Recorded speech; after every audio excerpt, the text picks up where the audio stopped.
Hi everyone, and welcome to today's expert webinar. My name is Trinia and I'm a team member here at Understood. And today we're going to be talking about homework stress and anxiety. And this is definitely a topic we've heard from a lot of people looking for information about this. So we're really excited to have this webinar today, and we have Dr. Jerry Schultz joining us, and Jerry is a clinical neuropsychologist. And Jerry, do you want to take just a couple minutes to introduce yourself to our viewers? Sure. Thanks a lot for having me on today. I appreciate the opportunity. I'm a clinical neuropsychologist. I started out my professional career as a special education teacher, let's say several years ago, and have morphed since that time into what I do today, which is to provide consultation to schools and other organizations. I often do webinars to share what I know about kids. My specialty is in working with the impact of stress on cognition, behavior, and emotions in kids with learning and attention challenges. I like doing these webinars because it gives me a chance to hear from people and respond to real questions from the real world. I like to make sure my work is practical, so I'm happy to have the audience. Oh, and we're so excited that you're here. And to our viewers out there, for those of you that have joined lots of our other chats, I want to let you know that this will be set up a little bit different from some of the chats you may have attended in the past. So we wanted to give this in a webinar format so that we can get really good information out there. We thought through a lot of questions that we had already received from parents and people out there in our community, and we asked Jerry to help us come up with a webinar of information for you. We do still want to take your questions though, but we won't do that until the end of the webinar. So please hold your questions, or you can ask them in the comments box, but just know that we won't be responding to those until after the webinar portion of this video today. So we expect that the webinar is going to last about 45 minutes or so, and then we'll have about 15 minutes for some questions from the audience at the end. But we do want to know who's joining us out there, so go ahead in the comments box and let us know where you're watching from, how old your kids are. And that is one thing I do want to mention for those of you who maybe are new to Understood or to these webinars that we do. We mostly are focused towards giving information to parents. This doesn't mean it wouldn't be helpful for if you yourself are looking for help figuring out how to tackle your homework. It might be helpful in that sense as well, but just know that we created this with parents in mind. And with that, Jerry, I'm going to go ahead and let you share your screen and start your presentation. All right, let's see if the magic of technology works on this end. And let me know if you see a full screen on your end. Yes, we look good over here. Okay, great. Ready to roll. So I've put together some ideas and thoughts for the audience today because I'm going to end with the comment that I think homework should be homework and not home rec. I'm giving you my punchline at the end, but I've worked with families and kids and teachers for several decades, and I understand how tense a time homework can be. I know it as a parent myself. My daughter won't mind me telling you stories about how she sat on the couch screaming and crying while I tried to help her through this. That was a long, long time ago, but apparently what I learned has helped her because she doesn't have the same, or not as often, I guess, the struggles with her kids, which is a good thing. So maybe I'll take some credit for that. I don't know. Let's take a look at some of the causes of homework stress. And if I can, hang on a second here. There we go. So one of the reasons that kids get into a lot of emotional turmoil at homework time is because they really don't know how to do it. Nobody gives them the strategies they need or the supports they need for doing the homework. Too often it's just sent home as some task to be done. And when I work with teachers, as I do a lot, when they talk about homework as something that's more than a task that just has to be done, when they explain to kids why they're doing the homework, they ask kids whether or not they'll be able to do it independently and so forth, they're providing those kind of strategies. In my experience, when that happens, there's less homework stress and more success success at school. The other thing that happens that increases the likelihood that homework is a stressful time, is that kids may be in a situation where they're being asked to do something that they don't do well or don't believe that they do well. And therefore, everything is focused on their inability to do it. So they're sitting there with parents. If the parent is available to help them, they want to look good, they want to look smart, they want to sound intelligent in front of their parents. They don't want to create stress for their parents, but it's a highly anxious time, especially if kids are being put in a situation where they feel or in reality have no control over the situation. They're just under incredible stress. And as a neuropsychologist, that's just not a good time for learning. So we want to reduce that situation. The other thing is that we have some kids in the population, some parents in the population who are anxious when as they go through life. And for kids who are anxious to start with, that anxiety sometimes spills over into homework. So even if the homework is a pleasurable experience, even if it's something like an art activity or something like working on a puzzle or maps or something that's supposed to be fun, anxious kids get anxious more often than other kids. So if general anxiety is an issue or a concern for parents, that's something you have to factor into this. There are some kids who are really good kids, really smart kids, really capable kids, but when they start to get worked up, they can't. They have a difficult time controlling themselves. They have a difficult time managing their emotions. So things spin out of control. And that's tough at homework time, especially if you've got a parent or a sibling who's helping you with homework. And they're sitting close to you, they're trying to be helpful, and you seem to be rejecting them as a child. You seem to be reacting to them in a negative kind of way, and you can't turn that around. So it's really important to be able to walk away from the table at those times, to understand, have an agreement with your child that if you get so worked up that I can't help you and you can't accept my help, that means that we need to just step apart for a little bit, get ourselves back together, and essentially control our emotions. Because if we're worked up, this isn't going to go anywhere, and it's going to be an unpleasant experience.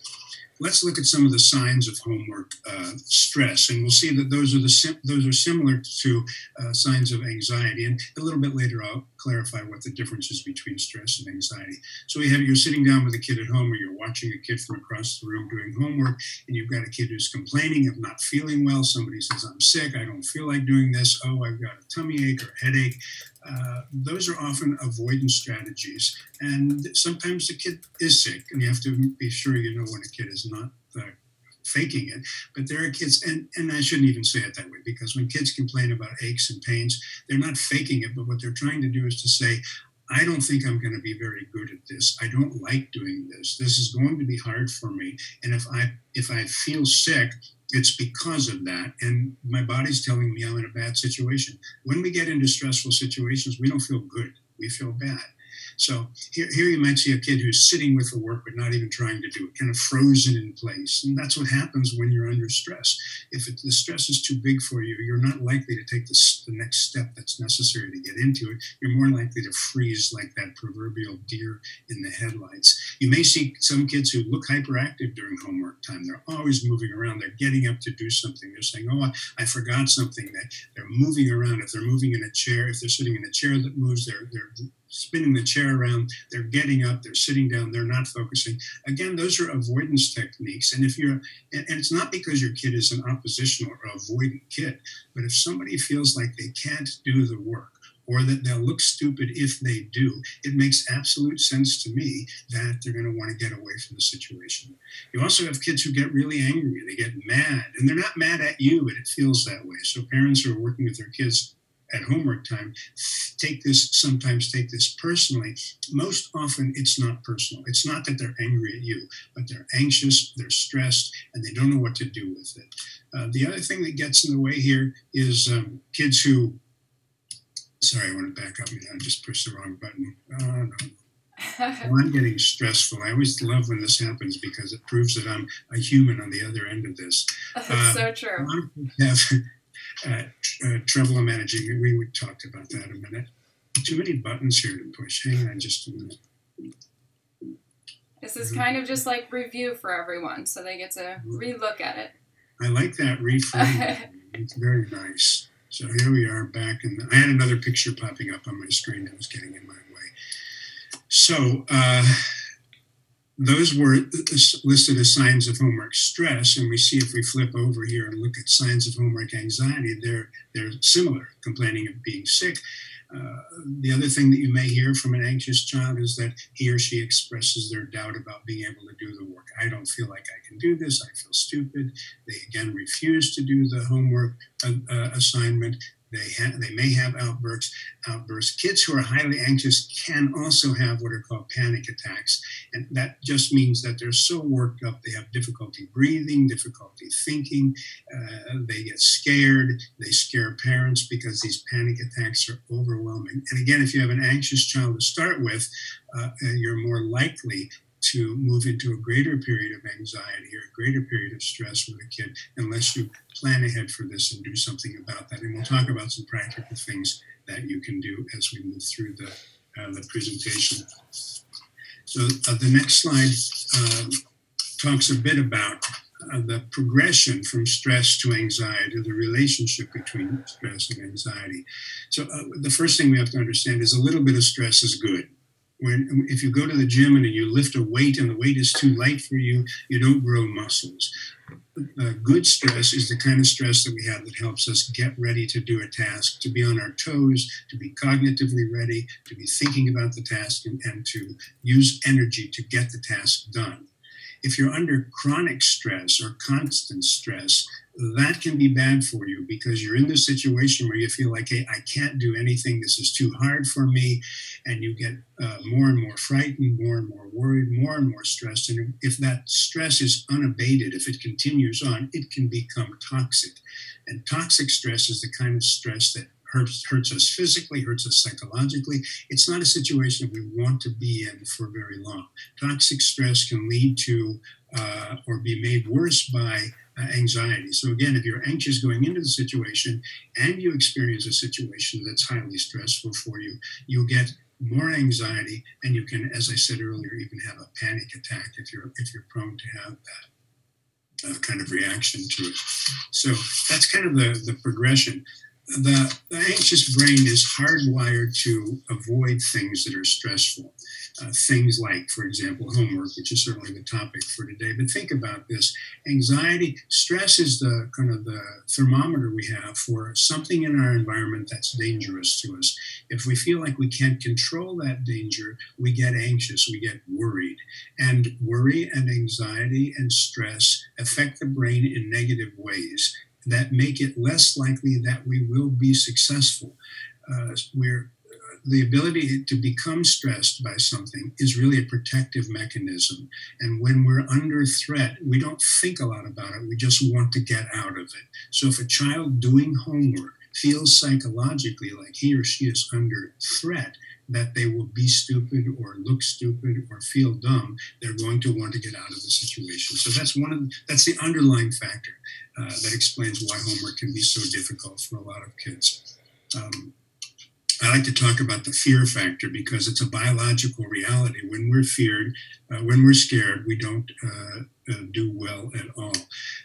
When kids are always struggling or failing at a task, certainly you can understand how this would cause them to fear it. Unless they have the coping skills they need, the fear can lead to anxiety. Think about it this way. I like to use the example of Navy SEALs. These are men and women who face dangerous situations that threaten their life, but they have amazing coping skills to allow them to deal with any danger that comes their way. So if you look at the left-hand side of this formula, you see the fear-inducing task here. And we're talking about kids sitting down with homework. So it could be reading, writing, arithmetic, spelling, or organization that's required to do the task. And if we look at the middle rectangle here, which says poor coping skills. If kids don't have the ability or don't believe they have the ability to cope with the stressor, with the fearful thing, that results in anxiety, which is what we see in the right-hand rectangle of this formula. So the message here is homework shouldn't invoke fear in kids. They should face it thinking that they can do it. And I'll talk a lot about how to get kids into that mindset. But if kids don't believe they have the ability to do it, you're sitting there trying to help them. You say, why don't you work on this problem? You get up and try to walk away, and they say, I can't do it, and they fall apart.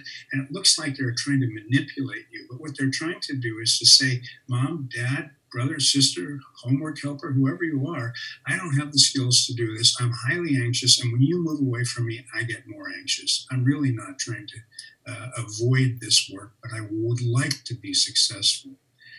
The underlying message of this presentation and many other presentations that I give is that the more a child feels in control of his or her environment, the less stress they have. Control means the ability to do it. If you're driving down the highway and you're driving on an icy road and you feel out of control, your stress level goes way up. If you have a fear of heights and you go up in an elevator, you have less control of your fear of heights and your stress level goes up. It's a simple formula, but we have to understand how it applies to homework. And that's what we're going to do as we move through the discussion. What helps kids have a sense of control? There are several things that can do this. One basic, simple thing is being able to do the work. Think about how many kids come home from school, opening their homework, pulling it out of their backpack, putting it on the table, and their first thought is, I have no idea how to do this. I think in some cases, that's true. In other cases, teachers have worked very hard explaining to their kids that the homework that they will have that night is very much like the work they just finished in school. Well, there's a lot of things that happen between that last feeling of feeling competent in school and the beginning of homework. Many, many things can get in the way of this. So when kids, especially anxious kids, open a book or open an assignment, their first reaction is to say, I've never seen this before. This is new. And it may be because the work they did during the day was in a textbook, and now the work is on a handout. It may be as simple as that. But kids have to open their work believing that they're able to do that. They also have to be able to feel confident that they can do that. They say, okay, I'm seeing this work. I think I can do this. I'm pretty sure. And we'll talk about some of the language kids use when they feel this way. Kids should be familiar with the task. If they're familiar with the task, then they have a greater sense of control. Therefore, there's less stress, and therefore there's less anxiety. How does a kid become familiar with the task? The simplest way to be able to do this is for a teacher in the last few minutes of a class to say, this problem that you're working on right now is not only a problem that you're going to leave here feeling that you know how to you can solve it, but you're going to have that exact same problem as the first problem in your homework. So it should really be easy for you. It should be a piece of cake for you. We're going to set it up so that homework starts out with success. Just think how simple that sounds, but how important it is.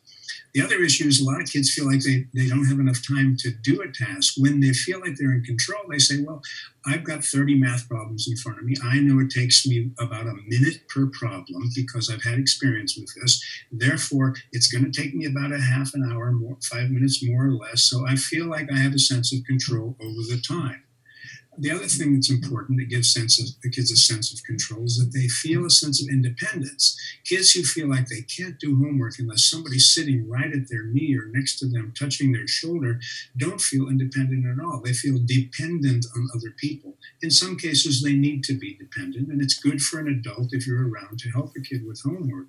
But it's really important for kids to feel that they can do this and they can do it fairly alone. Homework should not be something that creates a situation where you must find somebody else to help you do it.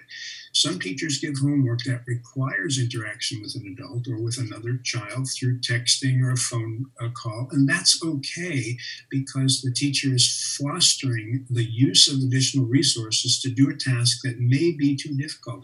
That's not bad, but if that's the default setting, that if a kid comes home and says, I can't do this by myself, I need help all the time, that's not a good strategy. That doesn't give us a kid a sense of control.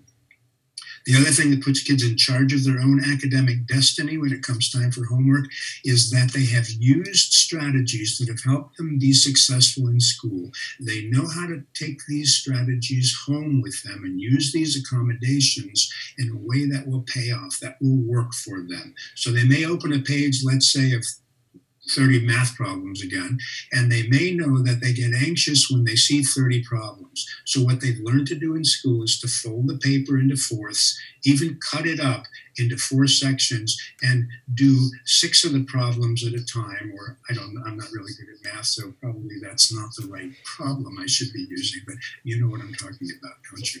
Do 1 problem at a time, do another problem, and that way to take away the anxiety that comes from seeing an overwhelming amount of math problems or spelling problems or language tasks. I like to think about how to create what I call confidence anchors. Sometimes I refer to those as competence anchors. And here are things that you can do if you're working with a child who's anxious at homework time. You can remind your boy or girl, your son or daughter, of homework that they did well in the past. You can say, oh, this is a short paragraph writing task. Remember last Tuesday, you did the same kind of thing, and you and I both agreed, and so did your teacher, that you did pretty well on that. This is very much like that one. And when your child begins to think in those terms, he or she is less likely to say, oh my goodness, I've never done this before, therefore I'm anxious. So even if you keep a homework I'm going to recommend that you keep a folder of homework done successfully, done well, so that if you pull out something that's like it, you can open that folder and say, look, this is what you did last week or last month. Wouldn't you say this looks similar? And if the kid says no, you can say, well, look, it has about the same amount of words. The teacher's asking you to do the same task. Think about that. If you're knitting or doing something like that, and you pull out something that you made before, and you look at the new pattern, and you say, well, this is like the one I did before. I should be able to do this. That's what we're going for here. Help your child remember the feeling of success that he or she had the last time they did this. Say something like, remember when you did this writing assignment and you were struggling at the beginning, but when you took pictures out of the magazine to help you give your writing some structure and some sequence, you did that really well, and you loved what you wrote. We actually have it up on the refrigerator right now. Your teacher said it was really good work. You said you thought it was good work. Let's try to do that. Let's remember that feeling. And now I'm talking to you as a neuropsychologist. The human brain loves the feeling of success. It doesn't like failure, and it tries to get away from that, but it really is addictive to success. And this is related to that. Try to connect past successes to the current challenge. Yes, this one looks difficult. And yes, this one has a few more problems. Or this one is a little longer. Or this one may take you longer to complete. But remember, you did something like this in the past, and this is just taking another step in the direction that you need to go in. The fourth thing you can do to create a confidence anchor is to say to your child, what's your brain saying to you right now? You just open your book, you're looking at an assignment. What's your brain saying?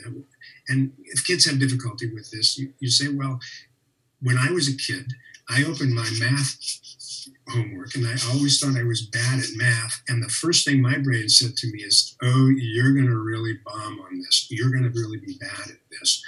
Or you can say, when some kids see a really long writing assignment that requires organization, your brain may say to you something like, you really have trouble with organization. You are not going to do well at this. When kids start thinking about the messages they are sending to themselves, what their brain is saying, what their mind is saying, and they use alternative language to say something else instead, that's a more positive statement, they tend to do better. They tend to be more confident. I'll talk a little bit more about that later on.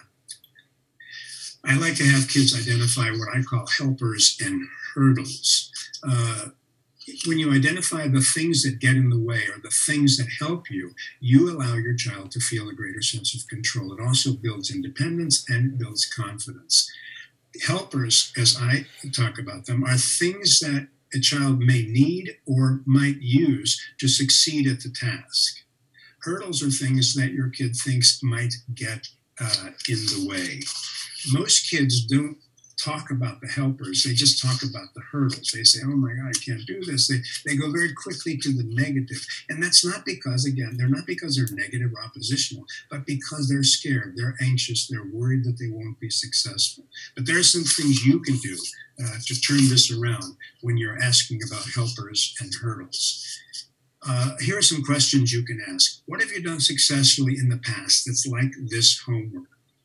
I'm phrasing it specifically that way because you have a couple of choices. You can say, let me tell you what you've done successfully in the past. That's just like this. And that's one intervention that's helpful. But you ultimately want you get your kid to say, what have you done successfully in the past that's like this homework? Remember, you're moving toward independence. You want your kid to internalize that question and say to himself or herself, oh, this is like that work I did last week. You don't always want to have to be there asking these questions. It's kind of a developmental process. It's okay to say you have done something like this in the past, but you don't want to be saying that in the long term. You want kids to be able to express that question themselves. The second one, what is it, son or daughter, that you bring to this assignment that will help you be successful? Kind of what's in your homework wallet, to paraphrase an ad on TV. What do you bring to this? What's in your bag of tricks that's going to allow you to be successful? And kids may say, I don't know what you're talking about. And you can say to them things that are based in fact, like you have stick-to-itiveness. You have faced challenges before, like that time you learned to ride a horse, like that time you learned to roller skate, like that time you learned to do long division. You have the ability to jump into things that are challenging. This is one of those times. So if you tell the child what you see as those things that he or she brings into the assignment, then over time he or she is going to be able to pull those out of her own repertoire of tasks. The other thing you can ask a child when you're looking at helpers here is to say, do you need anything, any object, any material, or anyone? Do you need me? Do you need a classmate? Do you need to text your teacher? Do you need to stay after school to get homework help for this to help you be successful? It's a good message to send because it says there are some things in homework, as is the case in life, where you might need some other tool or you might need some other person to help you. That's not a bad thing. It should not need to be for homework. It should not need to be your default setting. You shouldn't always need someone else to help you with this assignment. If you do, that means either your confidence is way lower than it needs to be, or the work is too difficult for you right now. Let's look at the hurdles. These are things that you can say to your child when you're trying to identify the factors that get in the way of homework. Can you think of anything that might get in the way of your being successful at this assignment? And the kids say, no. If a kid's in an anxious state, answering these questions is really difficult. So you might have to say, I know sometimes that, look at the second one, I know that in the past, reading the word problems has gotten in the way of getting the math right. Do you think that's a problem right now? And the kid may cry and scream and say, yes, I do. I can't do it. And as a parent, it's a challenging situation because here your kid is in a negative state of mind and you've done what's supposed to be the right thing to do. You're saying in the past, this has gotten in your way. Is it right now? And the kid says, yes. And you say, oh my God, why did I say that? Well, the thing to do with that is to say, and in the past, when you had that problem, I remember that you got around it and you did it in this way. And those words can be calming because they're talking about ways to get in charge of the hurdles. The other thing to ask is something we talked about earlier, to say, what's your brain telling you right now? And the kid is saying that I'm stupid, that I can't do it. The next question to ask is that helping you or is that getting in the way? And if it's getting in the way, if the child says, I don't know, then it's okay for a parent to say, I think that negative thinking is getting in the way. You and I have talked in the past, and your teacher has talked to you about this, that when you have a negative mindset, your brain doesn't want to do the work that's required. The brain wants to escape. Your brain is trying to escape right now. And if you can also say to your child, your teacher told me in the last conference that he sends things home that he believes that you can do mostly right, and mostly by yourself. Let's think about that now. So the idea is looking at the advantages, the helpers that a child brings to the task, and then looking at the hurdles and trying to come up with language to let them maximize the helpers and minimize the hurdles. The secret to reducing stress is to have a child who is trained how to assess how difficult the task seems and how able they are to do it. Take a moment and look at this. Write it down if you have to. If you can do these two things, these are the skills of successful people. If you're climbing up a mountain, the first thing you have to do is to assess how hard that task will be. And then the next thing you have to do is to say, well, it's really, really hard, but I think I'm able to do it. This is a 5,000-foot mountain. I've climbed up a 4,000-foot mountain before. I have the right shoes. I have water. I have food. I have a map. I have a flashlight. I have rain gear. It's a tough task, but I'm able to do that. We're trying to look at a combination of challenging enough coupled with enough ability to do it. Here's how you can do it. Here's the way to assess both difficulty and ability. Kids often think about how hard the work is, but they don't often think about how capable. So you need to ask your child to rate both of these. And let me say before we explain this, you don't have to do this every night, all the time, but you want your kid ultimately to internalize these two questions. One is, how hard is this assignment on a 1 to 5 scale? If you think about holding your hand up in front of your face with all 5 fingers spread apart, that's like, no way I can do this. Stop. 5, that's way, way hard. Or thumbs up 1, that's easy on the left-hand side. The next question, how able are you to do this? Thumbs up 1 here is a piece of cake. That's really easy for me. 5 fingers up in front of your face is 5. We're looking for work in the 3 zone, in what I call a go-go zone. This work is just hard enough, and I'm just capable enough to do it. Think about the Navy SEALs again. They face a lot of 4 and 5 level tasks. They also say that they have thumbs up ability to do it. Their skill level is at 1 or 2. If not, they don't go in. They may walk away, but only long enough to get the resources they need or to refocus their strategy. That's how they become successful. We don't want the work to be easy. We want it to be hard enough, but we want kids to be able to see the match between their ability and the difficulty rating. Simple formula, but I think a very powerful one. How do you talk to kids about confidence?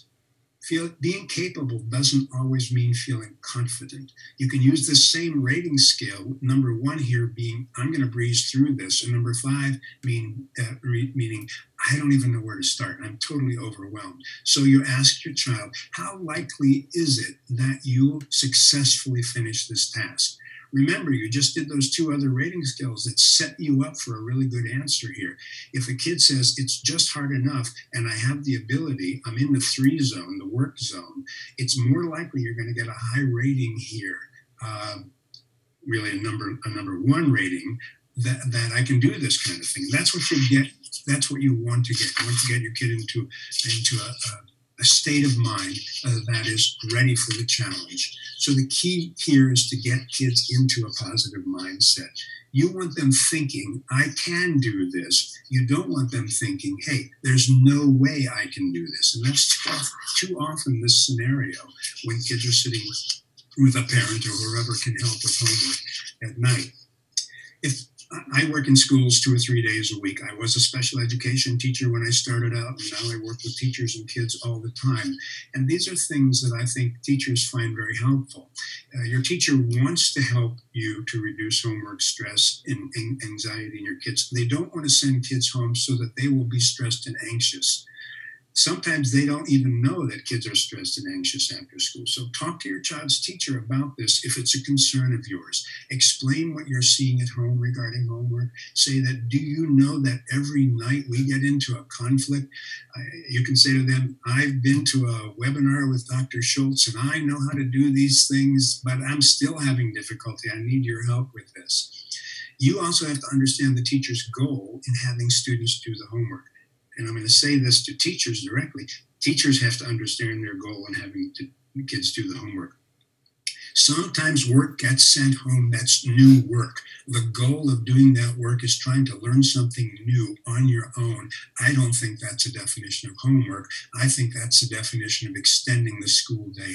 Kids should be sent home with things that they believe they can do fairly well, and that if they can't, they can come back the next day and explain to their difficulty to their teacher, and he or she will help them get beyond that hurdle. That's part of the teacher's job as well. It's a collaboration between parents and school. Find out what the teacher is seeing and hearing in the classroom. The teacher may say, well, your kid never complains about the homework. I don't see her say anything negative about homework. This is all a big surprise to me. She looks and seems and acts so confidently in the classroom. I had no idea that what I was sending home was causing her stress. And that's a really important kind of thing. You have a kid who's a smart kid, who can do well, and the teacher has no indication that homework is a problem. So he or she continues to send homework home, and it comes back because you helped your child with it, or it comes back because your kid is up till 2 o'clock in the morning doing it. But a teacher needs to know what consequence the homework has at home. You have to talk about strategies that can help build a bridge between classwork and homework if it's a problem. If a teacher is unwilling or doesn't quite get it, talk to your child's guidance counselor at school and say, I think my kid's teacher is great. My daughter's learning a lot in class. My son loves the class, but homework is a horrible time, and I need help with it. It's not my kid. My kid is getting a lower grade because the homework grades are lower, and those count. And it's not because he won't do it, and it's not because he can't do it, but there's something getting in the way, and we need to figure this out. And so you have to explore the accommodations and any modifications that are necessary to get kids back on track.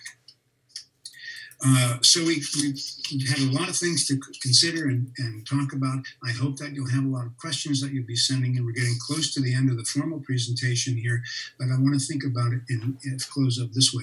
If your kids start out anxious about homework, he or she will say things to you like, this is too hard for me. The homework is stupid.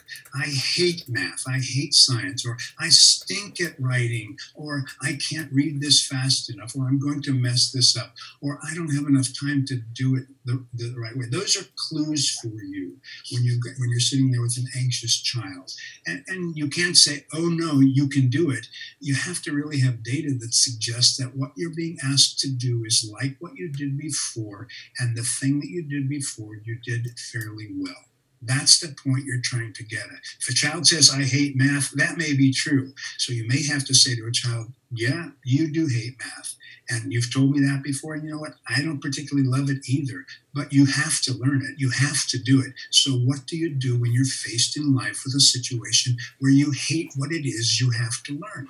You can't walk away from it because you suffer the consequences. You don't have the knowledge you need to take it to the next level. And that next level is coming. These are kind of reality-based suggestions. But these are things your kid might say when they're feeling stressed.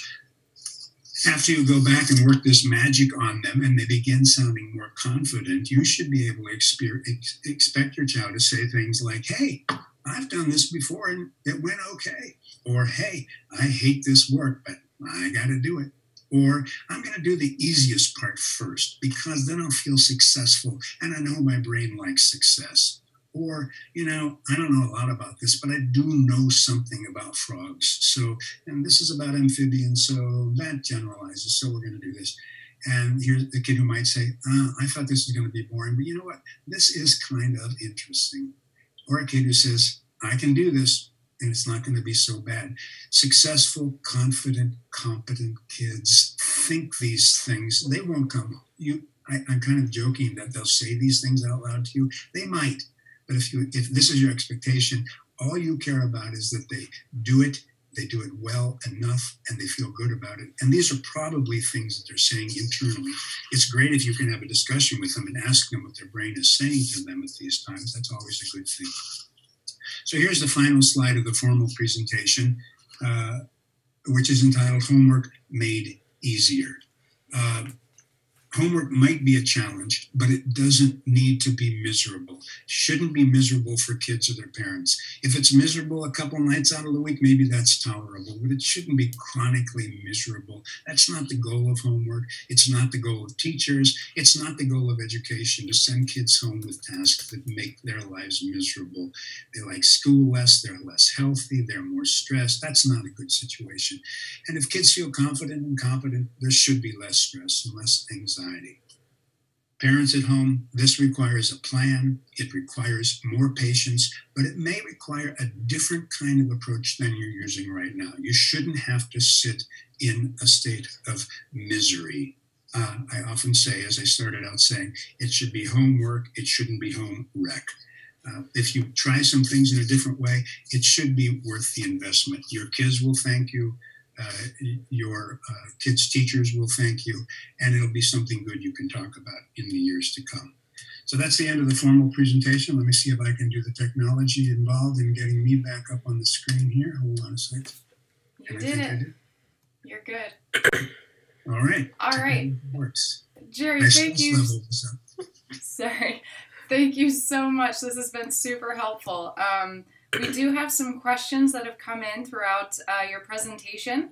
Great. And I think I want to start with one of the first questions that we got was somebody asking about if there's things that parents might be doing that are that might have the reverse effect that they're hoping for. So are there things that might be harmful that parents are either saying or doing during homework time or before homework time that might be putting their kids on edge or making a worse situation? That's a great question. And yes, there are. There are things. For example, a parent may say, okay, it's homework time. Get your books out and put them on the table here, and I'm going to sit right next to you. And that's the default setting. What's better to do is to say, here's a quiet place for you to do your homework, and I can sit here if you need me to get you started, but I can't stay here the whole time, nor should I need to stay here the whole time. Do you think you need me here right now? And the kid says yes. And the parent might want to say, okay, I'm going to be here for 5 minutes. I've got my own homework to do, and I'll be around if you need me, but I'm not going to sit here for the full next hour or two because you don't need that. If you need me, call me back in. Here's a bell I put on the table. Ring it. I'll be there within a couple minutes. The other thing is parents say, the kid says, I want to do my homework in my room. I don't want to do it down here in the kitchen or wherever you do it. If the room is a great place for homework, that means if the homework gets done, I don't have a problem with that. If the room is a place where technology lives and the kid won't get off his or her electronic devices, that's not a good place for homework. If the kid says, I need my technology to talk to my friends about this, that's a good thing. But if I'd rather have the technology out publicly so I could watch what goes on, not because I don't trust my kid, but I know how easy it is for kids to get pulled into this social web, the sticky web of social interaction on electronic devices. So I think that's important. I think you have to ask your child, I'm doing this thing, is this helpful for you? And the kid says, no, get away from me. Or no, I really don't like it when you do that. Or yes, I'd like you to do more of this. Have that discussion. Mm-hmm. Thank you. And you mentioned how sometimes kids might want the parent sitting right next to them, or they might want the parent to go away. But we had a question from a parent who has a 14-year-old child who wants them sitting right there the entire time during homework. And this parent has tried to back away so that the child can develop more independence and be able to do this on their own. But do you have any suggestions for this parent of how to make that process work? Apparently they've tried and it just hasn't gone very well. Yeah. If a child is anxious a lot of the time, having a parent or a comforting person sit next to them helps to quell the anxiety. I think it's important to understand the function of having that parent sit next to the student. If this girl says, when you move away from me, I get anxious and I can't think anymore, that's a pretty honest reaction. And she's saying, you are my comfort blanket. And there may be things that you can use instead. The mom or dad may say, I understand that's helpful, but I can't be here with you all the time. I won't be with you all the time. And I want you to be more independent. And I think you do too. It's not that I'm telling you you have to be, but what if I sit 5 feet away from you tonight? Let's see if you get that same feeling. And then move slowly. What if I sit in the 10 feet away? What if I sit on the couch instead of the chair next to you? and see how you feel and rate your anxiety level. If that's what's getting in the way, use a rating scale like that. When you sit next to me, I feel like this. That's great. And when you move away, I start feeling like this. That's not good. So what you're trying to do is get it like this and to say, what do you think I could do? And the kid who's very anxious will say, don't you dare leave me. If you leave me, I'll be like this. And then the parent says, I'm going to move 2 inches away. And now tell me how you feel. And the kid may say, you will not move farther away. I can't function without you. I'm not going anywhere right now. My goal is to be a little more out of the way, but not right now. I'm here. And if you need me, I'm back in the picture again.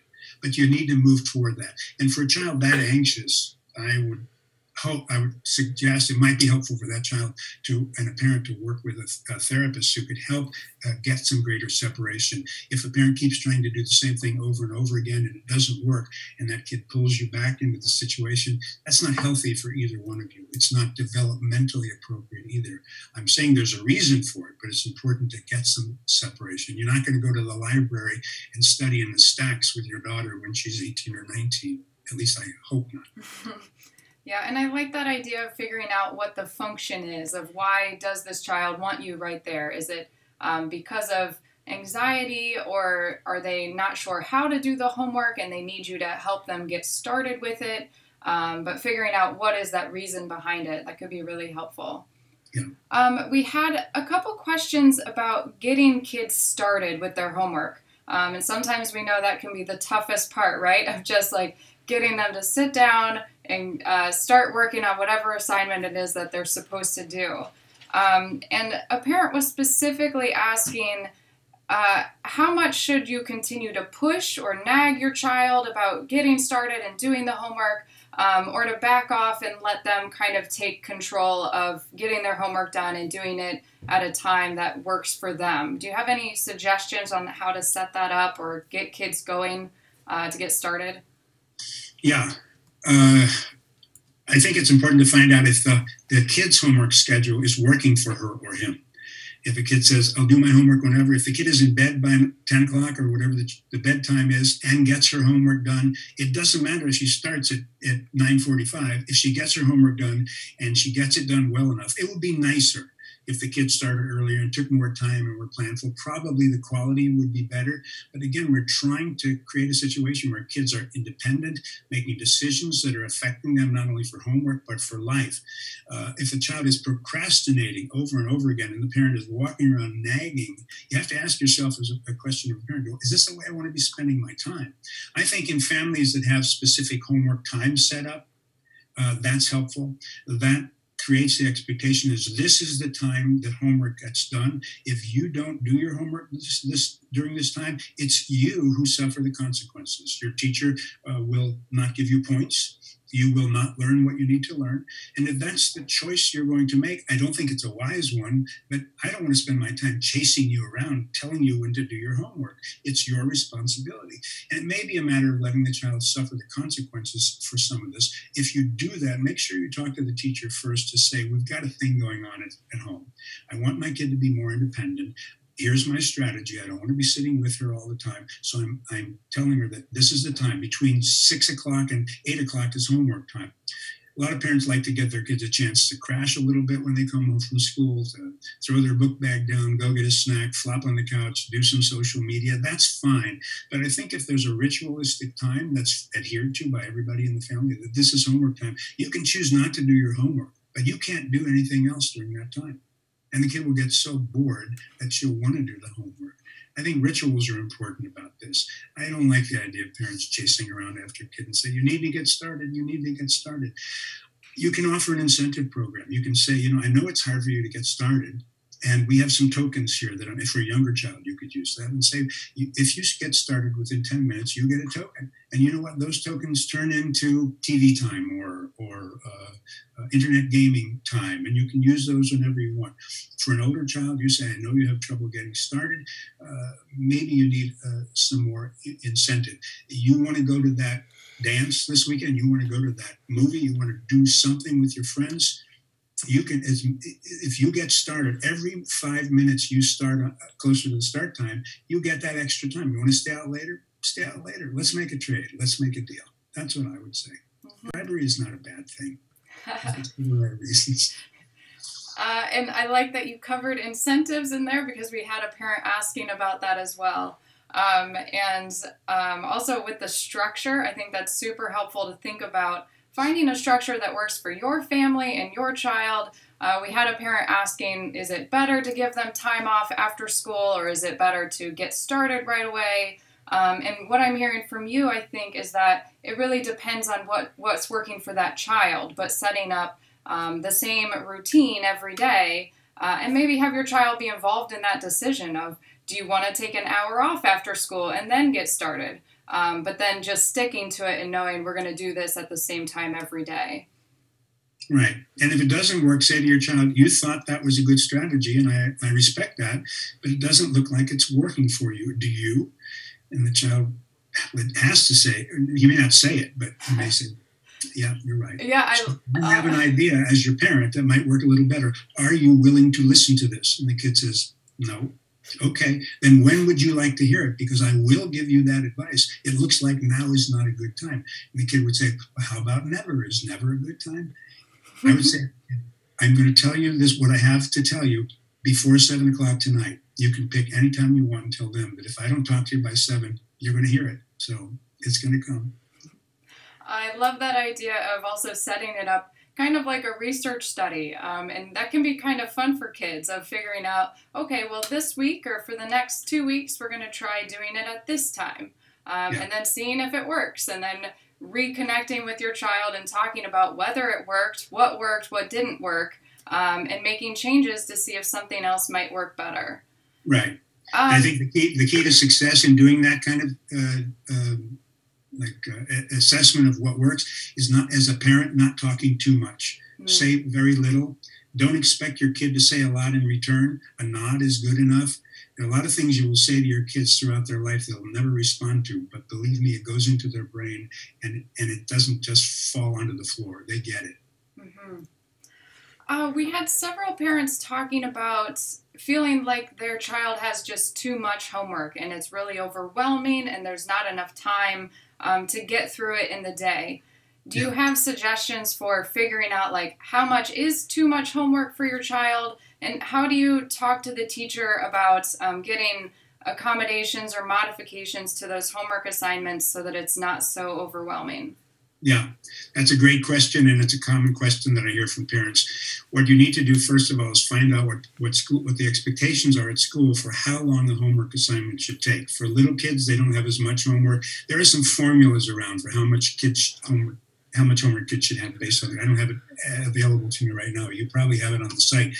But I think you should say to the teacher, well, my kid is taking 2 hours to do this math worksheet. How long do you think she should take? A lot of times when teachers find out that kids are taking an extraordinarily long amount of time to do their work, they say, I'm going to say to the kids, you should work on this for 30 minutes, and you should put your start time and your stop time down. And when you're done, you're done. Because I need to know, I thought when I sent this home, most kids in the class will be able to do this whole thing in 30 minutes. And some kids, I realize, take longer.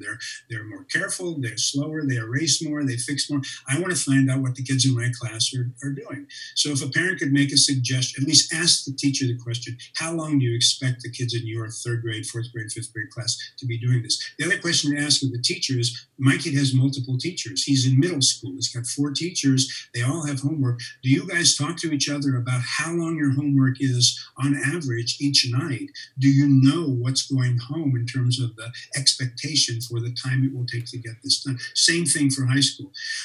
It's a little harder because high school kids don't like parents getting involved in these kinds of things, but it's a really good question for a parent to encourage their high school kid to go to their guidance counselor and say, you know what, I'm spending 7 hours a night for homework. I'm going to bed at 2 o'clock in the morning. I know that neurobiologically sleep is helpful for me as a student. I'm not getting it. Am I doing something wrong? And a good guidance counselor might check in with the teachers and say, what are your expectations about this? There are different ways to handle that, but there should be a reasonable amount of homework, and it shouldn't be, the amount of time it takes should not add to the stress. A lot of teachers say, well, do the problems that you can, and the ones you can't, circle, and you'll bring those back tomorrow because those were the ones that were challenging. Lo and behold, half the class had difficulty with items numbers 7, 12, and 15. And we're going to talk about those today. That's the kind of homeschool collaboration I think that helps in this situation. Thank you.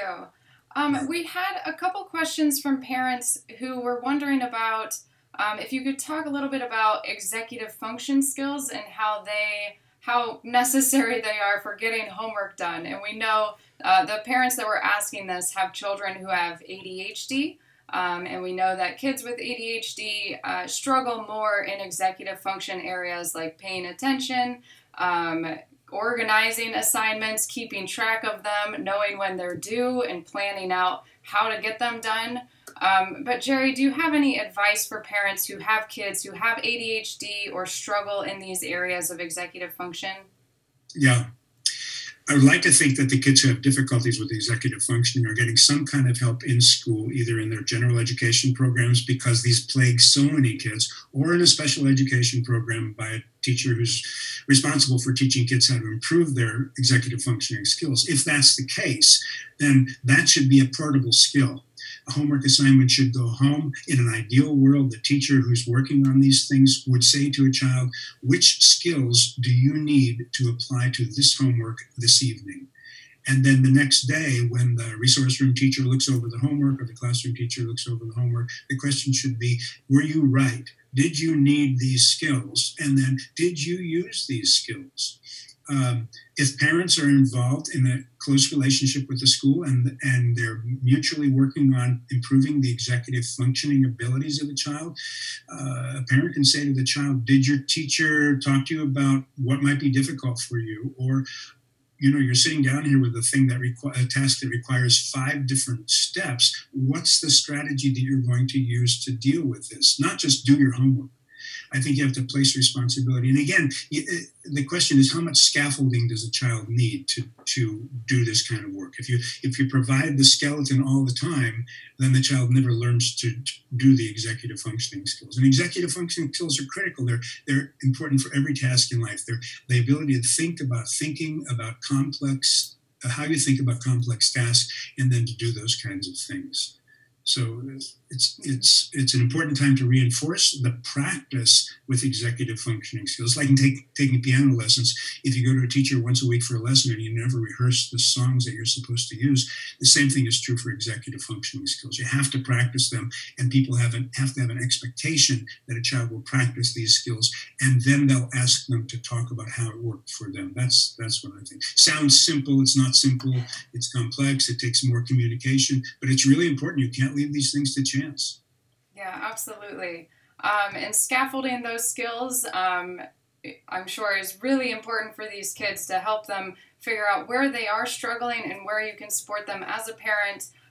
We know that kids with ADHD, it takes them longer to develop these skills, and they might need more scaffolding. But as Jerry, as you've been saying, they still need to be able to practice those skills and to talk about them and know what's working for them and what's not working for them. And sometimes parents having that conversation with the child is the only way they're going to really think through those skills and learn how to develop them more. Right. Jerry, unfortunately we have to wrap up. This has been so helpful. Do you have any last thoughts that you wanted to give to our viewers today? I think the major take-home message, if this is a chronic problem for you, that is stress at home around homework, there's a problem, and it's not your kid. Your kid may need help in developing skills that allow him or her to be more successful during this time, but homework shouldn't be a time of chronic, unrelenting stress for kids and families. We have so little time to spend with our kids in the first place. We don't want to be spending time struggling with them over something that should be more manageable and that requires some communication with the school to make sure this happens. I don't want families to suffer because of this. As you're dealing with a child with any kind of special need or challenge, that's already a lot of work. Homework should be a time where a kid can feel successful, and a parent should be able to watch the child feel the joy of being successful. That would be my goal. And I wish you all the very best of luck in that venture. Those are great words to end on. Jerry, thank you so much for being here. And to our viewers, thank you for joining us. If you missed any part of this chat, if you want to rewatch it, you can find it. We're going to archive it on our site so that you can rewatch it, look at those slides, take down some notes if you need to. But you can find all of our past chats and our upcoming chats and webinars at u.org/calendar. And you can also, if you had a question that didn't get answered, or if you want to interact more with other parents and families, you can join our community at u.org/community, where you can ask questions and interact with other families. Thank you all so much for joining us today. Have a good day.